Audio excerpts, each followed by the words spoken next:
Hello, everyone. Hope you're all having a great day. Thank you for joining me on the search for information technology's best kept secret. My name is Marc Smith. I am a 33-year veteran of IBM. I retired in 2012, and most of my career was dedicated to positions around the mainframe computing system, IBM System Z, or Z System as they call it today, IBM Z. And currently I'm a training consultant with ProTech Training, who offer many classes in many topics, including the mainframe. So as you can determine from my first screen here, IT's best kept secret is really IBM's mainframe computing system and computing platform. And we're going to talk a little bit about that in a few minutes. But first, I just wanted to let you know that I've had a lot of experience around the mainframe. I'm not a technical guy, so I'm not going to go into any real deep dives on any technical details. But what I want to do is really make you aware of what this technology is all about, why it is important to you and to into industry and to government, who uses it, give you some insight as to who uses it and how, and what can I gain from studying this technology or being involved in it. And really, we're talking about career opportunities that the mainframe provides people who want to pursue it. So without further ado, let's get started, and let's first off discuss, why are we here? Well, we're here because in 2019-2020, there were only 59,000 computer science graduates who are graduates from various universities and colleges throughout the US. However, in 2020, as you can see here, there were 84,000 open mainframe positions.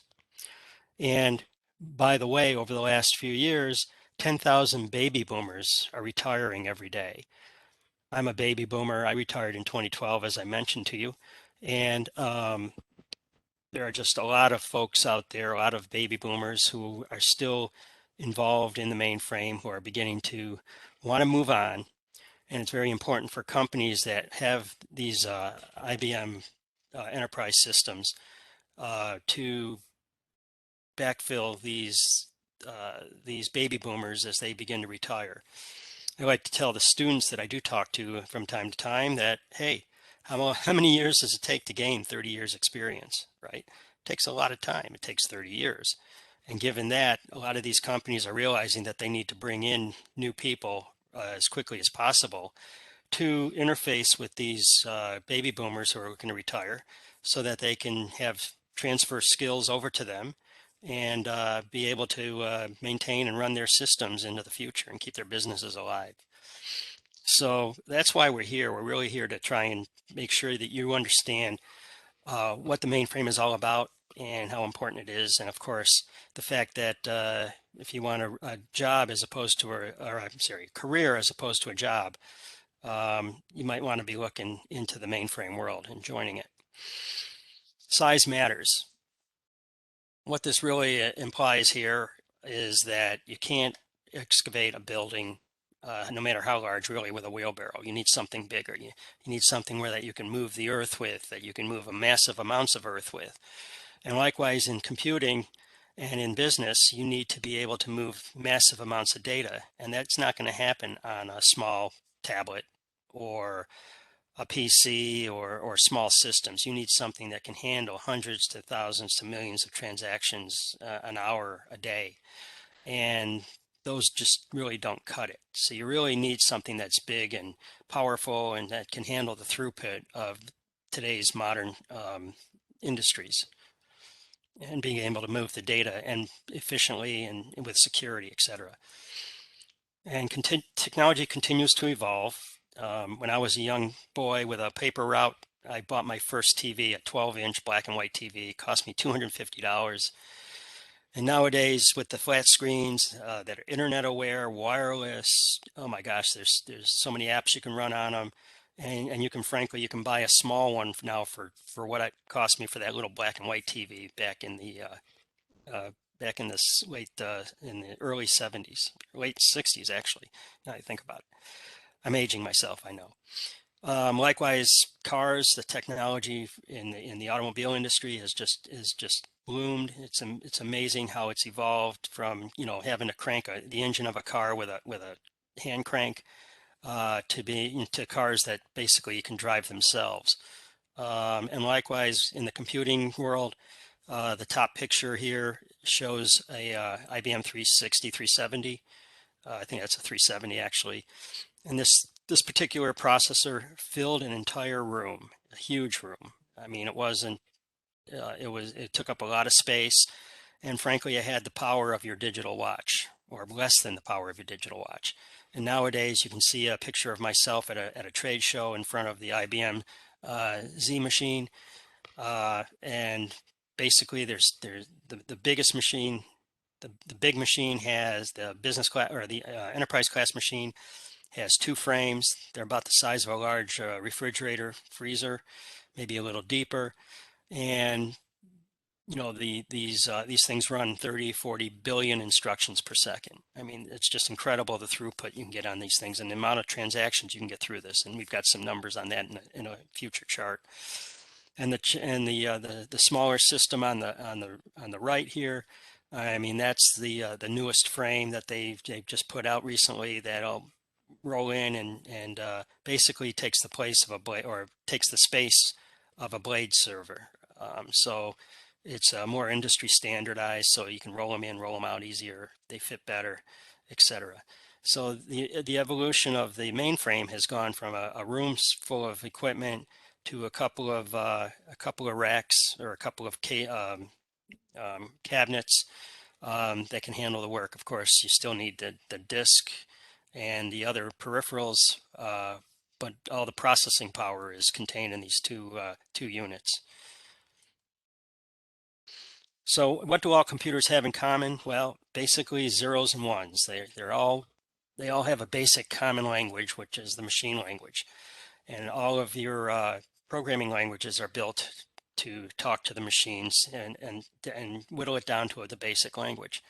So what this real chart really implies is that you've got choices and you've got flexibility, because if you're learning Java, you know Python, you know C+, and some of the other modern languages, many of them, if not all of them, apply to the mainframe. So your skills that you're learning on an Intel machine or a Power machine are very much transferable to the mainframe. So you shouldn't be afraid of moving forward with the skills you have. You may have to learn some new syntax. You may want to learn, need to learn a new language. However, if you have the basics down in terms of syntax, logic and methods, then you're going to fit right in and be able to learn this stuff pretty quickly and move forward into the mainframe world. What is a mainframe? Unfortunately, I haven't figured out how to use WebEx so I can show these videos. So I apologize for that. However, this presentation is available to anybody who wants it. And all these links, all these pictures have live links to them. What I would suggest is, if you have 6 or 7 minutes, this Tech Quickie one is really pretty good. And I would recommend that you take a look at that if you can. Some of these other ones are testimonials from young people who have recently moved into the mainframe world, and with stories on how they how they were introduced to the mainframe, and pretty much how they've acclimated and how they love working around the platform. So I recommend you taking a look at these if you have time and the interest. And here's a list of other video resources. What Are Mainframes is the one I was just talking about. These other two, What Makes Millennials Love the Mainframe, and young, and New Faces down at the bottom, are testimonials of folks who have been in the industry for 5 years or less. There's a couple of interesting customer testimonials here, and how these folks are using the mainframe to do banking, or they're using the mainframe with blockchain to manage plastic. So those are very interesting as well. And assembling the IBM Z mainframe in 120 seconds, the mainframe, some of the components may be manufactured on a production line, but the end result, the end machine, is actually almost entirely put together by hand. And this is an interesting video to show you how that's done in 120 seconds. Moving on, the backbone of the world's leading businesses is the mainframe. Okay, so according to IBM and other resources, 67% of the Fortune 100 companies all utilize a mainframe to run their businesses. Here it shows you that 7 of the top 10 US retailers utilize the mainframe, and that includes Walmart, Lowe's, and a bunch of other companies. Most of the worldwide banks, such as Bank of America, Wells Fargo, their business is based on the mainframe. Okay, the airlines and frankly train systems are all utilize the mainframe, as well as others. And insurers, 8 of the 10 out of the 10 largest insurers utilize the mainframe to manage their clients' accounts, claims, the whole kit and caboodle. So it's really a very wide range of clients. These are the big ones. IBM also has small mom and pop shops that still use a small mainframe to do their business, printing and other businesses as well. Grocery stores. There are several grocery stores on IBM's website, grocery chains, that there are testimonials out there on their use of the mainframe as well. So a couple of fun facts I like to spread. One fun fact that's missing off this chart is that about 56 to 57% of the people who work on the mainframe are looking to retire in the next few years. And that goes back to our second chart there that talks about the fact that 10,000 baby boomers a day are retiring. The 57% may have gone up because that's what it was several years ago. But it's still an interesting fact that over half of the people who work on the mainframe are my age or older and are looking to retire in the near future. Along with that, 55% of all enterprise applications need a mainframe. You know, we talk about remote banking. You know, I was on the Bank of America's website today to do the transfer. You know, even though the data and the GUI, the display was on my PC, you know, and it could have been on my phone. I know that the data is being managed and held and stored securely on the mainframe in their data center. 80%. This is huge. This has been like this number I've talked about for years. 80% of the world's corporate data resides or originates on the mainframe, and that's huge. Think about that. You know, 80% of the world's corporate data, and then 30 billion business transactions are processed on mainframes every day. All right, and I mentioned earlier that that these mainframes, fully loaded, the enterprise class machines, can process 30 or more billion transactions a second, or I'm sorry, instructions per second. Okay, that's a lot of instructions, and you can understand with that number how transactions, how, you know, hundreds of thousands of transactions can be processed easily with these machines. What occurs in 1 second? So this is just an example of the things that can happen in a second on the internet and in the digital world. Okay, so tweets on Twitter, 5,787 tweets per second on Twitter. And on Tinder, which I've never used, but Tinder swipes, 18,500 swipes per second are processed on Tinder. Photos shared across the internet, well, that's about 20,000 or more photos. Google searches. Now this one I thought would be just humongous and you know, the leader of the pack. All right, 63,000 Google searches per second. Now, let's talk about what can be done on the mainframe. CICS, Customer Information Control System, transactions on a mainframe. Okay, 1,157,000 100,000 plus transactions in a minute on a mainframe. So you can kind of understand here that these machines are built for throughput, for transaction processing. One of the things that Linus in that video that I can't show you talks about is throughput, right? And that these machines are really built for throughput, for data processing, and not necessarily for number crunching. Okay, even though many firms have started to use it for some number crunching and analytics, you know, it really wasn't designed to do supercomputing type tasks. This is an interesting chart that I actually was given from some friends at Walmart. All right. And this talks about the CICS transactions a day. Now, this is, we just talked about the 1 million, 1.5 million transactions in a second on a previous chart. Here, this is showing Walmart in 2017, and this number, I believe, has increased since then, according to discussions I've had, but they just don't have a chart for it to give me. 700 million transactions a day just at Walmart in 2017. And again, I assume that this number has gone up greatly. But what's really interesting about this number is that it is transactions between vendors, between Walmart and their vendors only.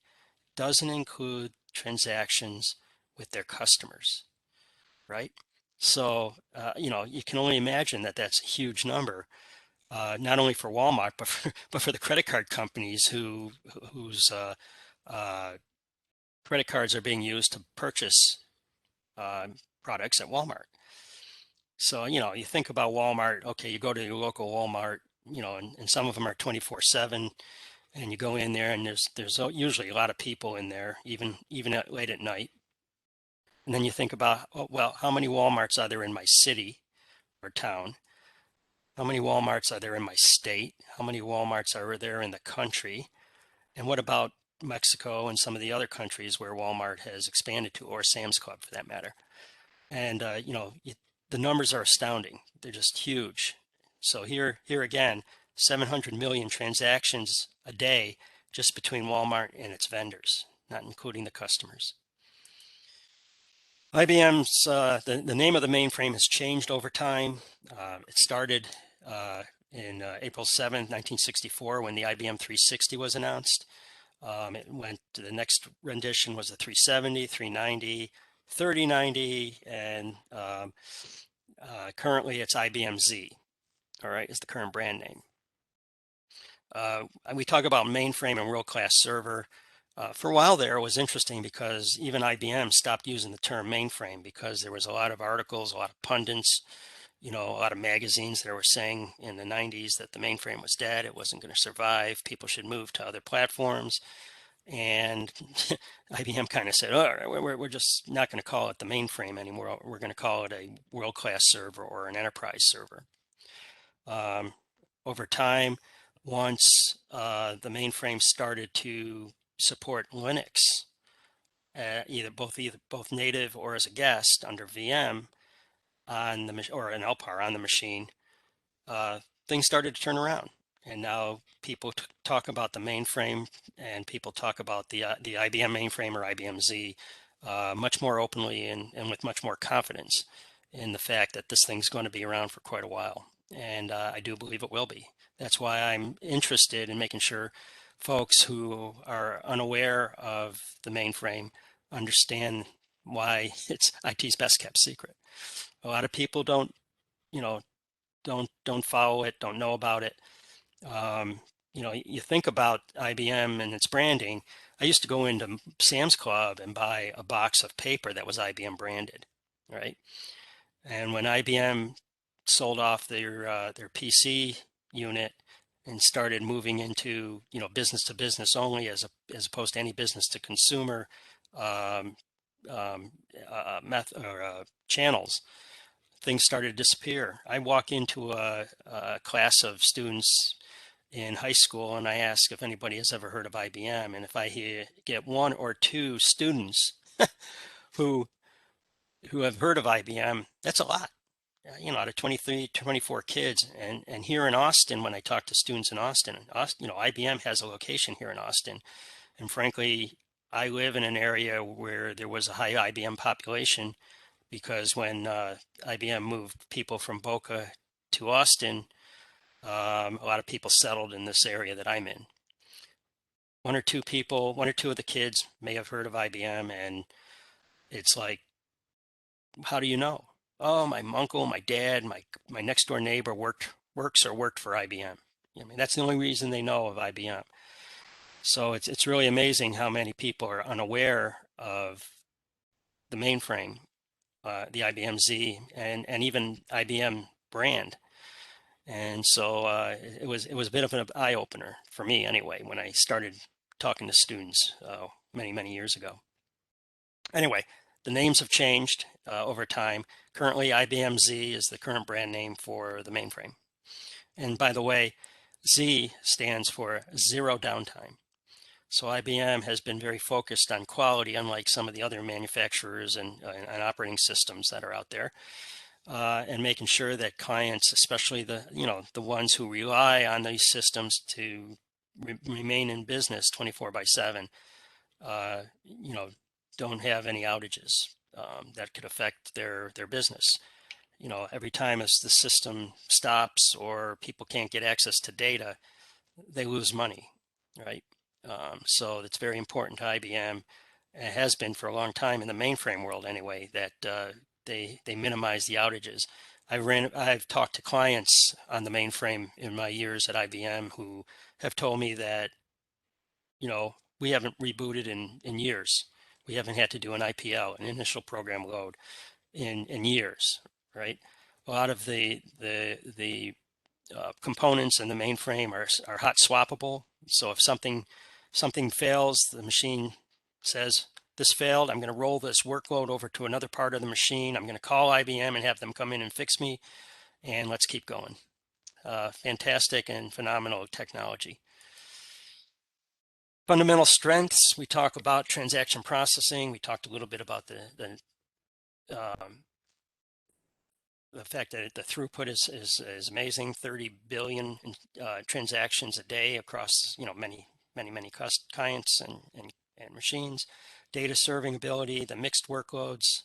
When I talk about mixed workloads, it really is talking about the fact that I can run multiple programs simultaneously on the machine.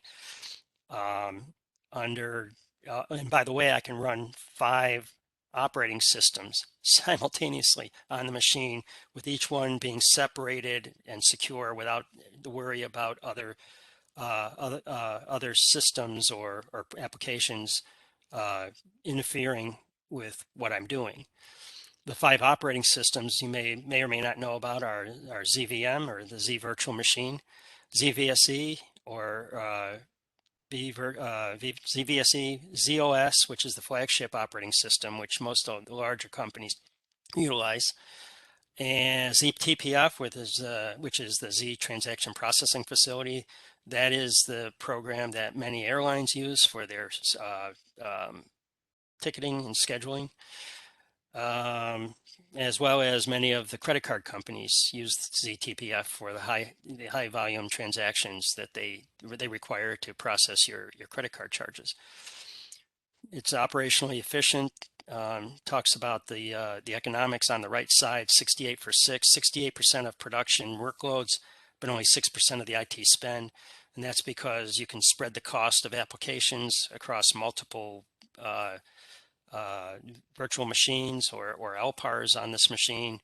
Of course, you get some volume discounts, and by the way, it takes fewer people to actually maintain these machines. Unlike a very large server farm, when a server goes down, you have to come in, you have to take it offline, you have to roll in a new machine, configure it, get it hooked up. And it takes many people if you have thousands of servers. This machine takes very few people to manage it, both physically and from an operations perspective. So it's reliable, it's available, it's resilient. If you want to do internet search, you can go out and you can find where during the tsunami, I think it was a tsunami or an earthquake in Japan, one customer's machine was actually knocked over. I think it was an earthquake actually, was knocked over onto its side, and it kept running. It's incredible, some of the stories of resilience and reliability of these machines. And limitless scale, that's because you can start with a single CPU, go up to 190 in a single box, right? And then if that's not enough, you can basically tie multiple machines together to look like a single system, get a single system view. So, you know, the expansions are just unlimited. You just continue to add bigger machines if your workload expands. And oh, by the way, they also have the capability, like I said, of you can start with one CPU running and then add additional CPUs when you need them, perhaps during a holiday transaction, holiday season, and then you can turn them off and go back to the single or you know, whatever number of CPUs you require minimally to do your business normally throughout the year. So there's just great flexibility in these machines. So we're going to talk just briefly about scalability and performance. This shows kind of three dimensions: the numerically intensive computing, which again, as I mentioned earlier, the mainframe isn't really designed to handle 100%. You got data activity and memory, which is needed for analytics, memory mapping, caching and buffering, etc. And then you got data management for, you know, for I/O, databases, transaction processing, video files, etc. So these are the kind of the three dimensions of performance that have been developed over time. Now this is a graphic that kind of shows you how the mainframe fits into all this. Okay, back in '64 when the 360 was announced, it kind of covered that much of the area of the three dimensions, right? And we talked about evolution, you know, on my third or fourth chart, whatever. And this shows you that, you know, there are various systems that really performed best in these areas. For instance, the VAX and HP, and in terms of data activity and memory and analytics, Oracle, Exa, and Power. And likewise in the data management area, System I and Unisys and Tandem. Unisys Tandem had, you know, had a strength in here. But over time, the mainframe has kind of filled in all those gaps and evolved into being able to handle most of this workload, most of this performance and scalability. So again, it shows you that IBM is continuing to enhance and evolve the mainframe to cover more and more of these areas. You know, when the mainframe was first announced, it was considered a general purpose processor, right? A general purpose machine. And in fact, they've kind of kept it that way and expanded its power and its performance and scalability as illustrated in this chart. This just kind of gives you some numbers to ogle over. Again, on an Emperor 2 machine, which is a Linux only machine, you can get up to 190 Linux cores, right? And on these machines, some of the numbers I've seen were up to 8,000 virtual images, virtual Linux systems running together, right? So 8,000 programs all running simultaneously on a single machine. And this just shows you some of the additional processors that are in the machine to offload the CPUs, these general purpose processors, so that they're just doing the transactions, and these other CPUs are working on I/O and moving data from one place to another, so that the general purpose processors can focus on what they do, which is transaction processing. Industry trends driving the work back to the mainframe. Of course, cloud is a big one. IBM has been working to promote their hybrid cloud, which can and does include the mainframe.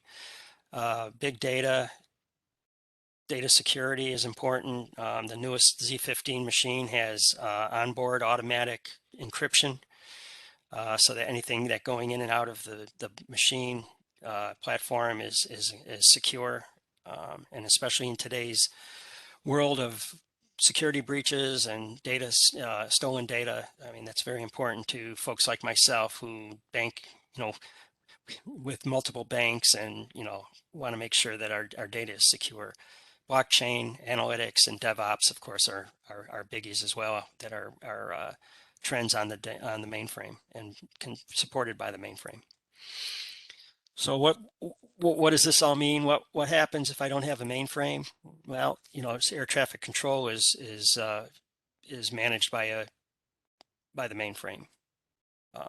Not to mention the airlines, like we talked about earlier, and ATM would not give you money because we talked about Bank of America and Wells Fargo as examples. So if my data is not available, the ATM isn't going to give me money when I need it. And likewise, and even though the ATM is not a mainframe, it's a front end, it's still important that the back end be available, otherwise the ATM is useless. You cannot buy something online. Transaction processing, Walmart and other big retailers utilize the mainframe for transaction processing, and if they're not available, of course, you're not able to buy products online. We talked about trains a little bit. Trains and planes, hospitals, many hospitals utilize this machine for access to patient records as well as security of patient records. FedEx, UPS, they track your, you can, when you go online, you can track your shipment. All the data is maintained and held on the mainframe. Internet would not work. There you go. If some of these things were not available, then you just have a hard time getting to where you want to be on the internet. So this is a little motherhood that information technology is everywhere in our lives. When's the last time if you haven't actually taken a course with the mainframe or aren't working with it today, when is the last time you did? Well, last time you used your credit card, right? You're interfaced with a mainframe. When's the last time you banked at any of the banks that are managed by the mainframe, whose data is managed by the mainframe, or shopped at Walmart, shopped at Lowe's? I mean, all these are experiences that where you've interfaced with a mainframe. Many grocery stores chains also utilize the mainframe to manage their business, to manage their inventory, and manage their stores, as well as the credit card transactions that go along with all of these.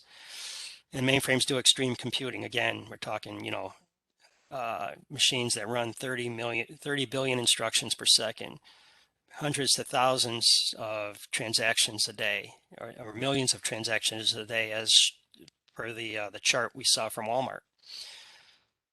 And as far as preparation, if you're not currently a student or you're currently in a program that where you're learning something about the mainframe, this is again motherhood, but you want to be studying computer science or looking for schools that teach computer science, information technology, computer information systems, so that you can, and especially looking for schools that IBM is working with that are part of the academic initiative for Z program, because like the folks who are out there today working with IBM, I was an IBM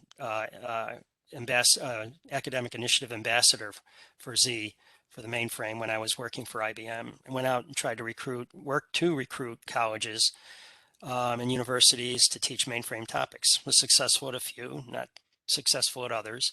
But what I did learn, which is I try and impart to students, is there are two different departments here. There's a computer science department, and there may be a business school that has a managing MIS department or CIS department. And you might want to look at both, depending on what your goals are. If you're really a science guy and you want to get into scientific computing, etc., computer science is your route. If you want to get into business and learn how do I apply technology to business problems and solutions, you might want to look at the business schools. So just food for thought as you think about what you're going to do next. This is a chart on the IBM Z academic initiative. They provide some access to materials and systems at these various websites here. They have open badges. They have they issue badges for our digital badges for various classes and activities that you can partake in. There's a cloud, you can get access to their Z Academic Cloud. Don't have much information on that. And then there's the Master of the Mainframe, which is both a learning system and a contest. So the contest itself, and what the Master of the Mainframe contest and learning system is being rebranded to IBM Z Explorer. That's why we have the two things here. The difference this year, apparently, in the Master of the Mainframe, or the contest itself is only available to colleges, whereas in the past, high school students could participate. And they've greatly changed the format of the whole program. So there's two forks to this. The first one is the contest, which is only available to students in colleges and universities. And then there's the learning system, which is available to anybody who wants to participate on it. It's free. Whether you're in the contest or on the Learning Center, they offer badges for completing certain steps in this program. So you can also start your badge collection that way as well. So we talked a little bit about the digital badges, and these things are, if you're not familiar with them, they're digital badges. They look like the badges on the screen, and they offer them up as a digital image so that you can add them to your LinkedIn profile, your Facebook profile. You can add them to your business cards if you're already in business and you want to tout some of the skills you've mastered, utilizing these digital badges. And there's also a Z community, which you're welcome to join. These are hot links here. So you're welcome to take a look at all this information on your own. And down here it talks about courses. Course access is free for 1 month, and you can take advantage of up to 8 mainframe digital badges at no cost. So basically 8 courses, or if the courses offer multiple badges, that might also be the case. The technology, no charge access to technology is in these 3 areas: cloud access, software, courseware. This one is faculty access. So if you happen to be a professor or working with a college, a university, or even a high school, you can get access to courseware where you can actually learn the courses and then teach them at your school. Let's see, what's next? Okay, where can you get a job working with IBM Z Systems? Well, if you don't already have one, there's a multitude of places you can go. Governments, think about the IRS, right? How do they process all those hundreds of millions of tax returns in April and May? Shipping, we talked about FedEx and UPS to start. Airlines. Most of the airlines, like I said, are heavily invested in mainframe technology. Banking and finance, auto insurance, and insurance. It's not just auto insurance. Other insurance companies utilize it as well. So there's lots of opportunity here, and as I said earlier, this is not the end of it. There's a lot more out there: state government, federal government. There's other shops that are smaller that utilize the mainframe and rely on it to do business and keep in business. Might be thinking, well, okay, so now I'm thinking about the mainframe. What do I do now? Well, again, pursue, go in the right, if you're a student, pursue education. If you're in a program that's already focused around the mainframe, keep going at it. Starting salaries as of 2020 were $70,000 to $175,000 a year. That of course depends on where you are. If you're, in a small town in Idaho, you're not going to make as much as in New York City or some of the large cities. So, but there's an accurate range. It's it's an average starting salary for mainframe developers, as it's noted here. The $3,000 to $4,000 premium is dependent on geography and company size. Oh, I'm sorry, is over non-enterprise jobs for select Z jobs. Well, what that means is if you get hired at a company to be a programmer on an Intel-based system or some other sys platform, you may not make as much as if you were doing the same thing on the mainframe. Again, it goes back to the fact that there's a mainframe skills shortage. They're in need of good people, and they're looking for you if you're interested in them. Again, many industries, and talk a little bit about career versus job. A job is more short-term focus on dollars per hour, or whereas a career is how am I going to spend my time, and that's going to get me to retirement, right? So career I look at as a long-term uh, view of a job versus a job which could be short-term, working at McDonald's or something, not that it's not important, but something, that's not going to pay you as well and give you as much satisfaction per se as a career in technology and in the mainframe. Recommended skills, I mean, I think these are pretty obvious. I'm not going to dwell on them. I've already probably taken up more time than I'm allotted, but the key ones are communication skills, problem solving, and teaming. When I was in my first job in VM, working within the project office as a project manager, we had over 800 people on the team. And so, developing an operating system is a pretty massive endeavor, and people had to be able to work as a team. They had to be able to present what they're doing, communicate well, obviously, solve problems that arise, and then be able to deliver the product. So all of these skills are very important. If you think you're lacking in any, I recommend you look for some classes or find ways of practicing. Cobol, for those who are uninitiated in Cobol, is a skill that's in demand. It's a programming language that's been around for I think about 60 years. When IBM announced their first IBM 360 system, they told clients that they would never ever have to rewrite their programs again. And for the most part, IBM has held to that. And so with that in mind, there are just a lot of companies that are still running COBOL programs that are years old, 30 years old, 40 years old.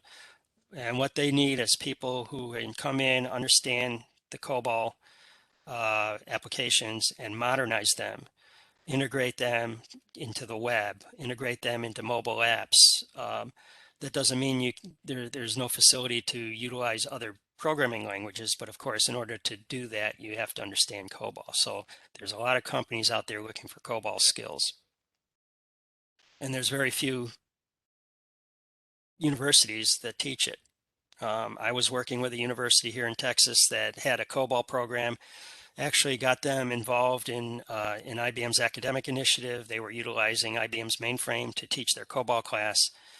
And unfortunately, they had a chair, the department chair came in, and this was in the business school, by the way, in their computer information systems department. And they had a chair come in who was not an advocate of the mainframe and kind of got stepped in the way of their COBOL class.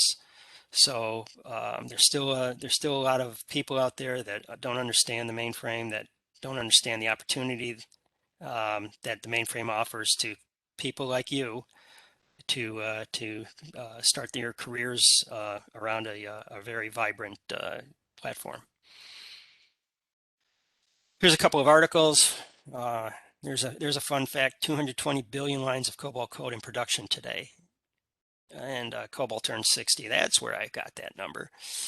And so there's a couple of articles here that you might be interested. If you're looking for mainframe jobs, if you don't already have one, here's a few places where you can seek opportunities.